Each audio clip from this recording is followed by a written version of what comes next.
In the first degree of Freemasonry, and these rituals are rituals that are universal. All men who go into Freemasonry experience what I'm going to tell you. In the first degree, the candidate for Freemasonry was required to strip down, take all his clothes off except his underwear, but that's not all. He's also required to remove his crucifix, his scapular, even his wedding ring. Because as the ritual specifically says, a man is to take nothing, quote, offensive or defensive into the lodge. Offensive because Catholicism offends Freemasonry, and defensive because they want the man vulnerable.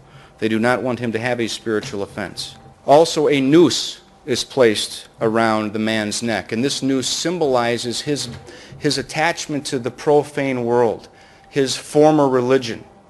You will see that that noose is removed when he finally enters into the covenant with Freemasonry.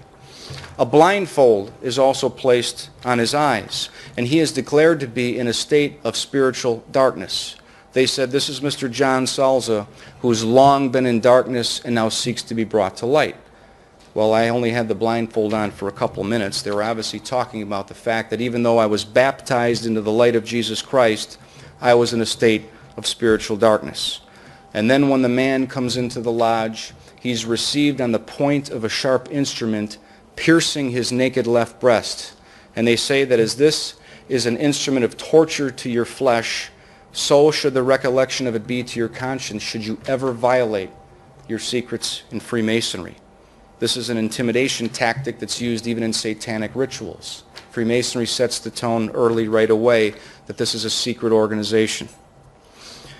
When the candidate is escorted into the lodge, he is caused to kneel and attend to prayer. And here's where he now begins to be conditioned to view God as the deity of any and every religious faith. Freemasonry prays to a God they call the Grand Architect of the universe, under which you can find, according to Masonry, all the gods. So even though St. Paul says that Jesus' name is the name above all names, Freemasonry says that God is the nameless one of 100 names. St. Paul teaches that we cannot be yoked together with unbelievers. We know the spiritual axiom, lex orandi, lex credendi.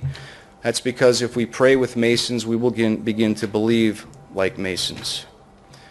Masonry not only evokes deity in prayer, but it also has unique symbols and names for God. I mentioned the Grand Architect of the universe. In English-speaking lodges, the God of Masonry is represented by the letter G. And in the Masonic Bible, which they give their initiates, which is a King James translation of the Bible with its own Masonic appendix, it says that the letter G represents, quote, the great God of all Freemasons, represented by the all-seeing eye, which is clearly a pagan symbol going back to Osiris. And every Mason is required to bow in an act of idolatry to these symbols in Masonic ritual.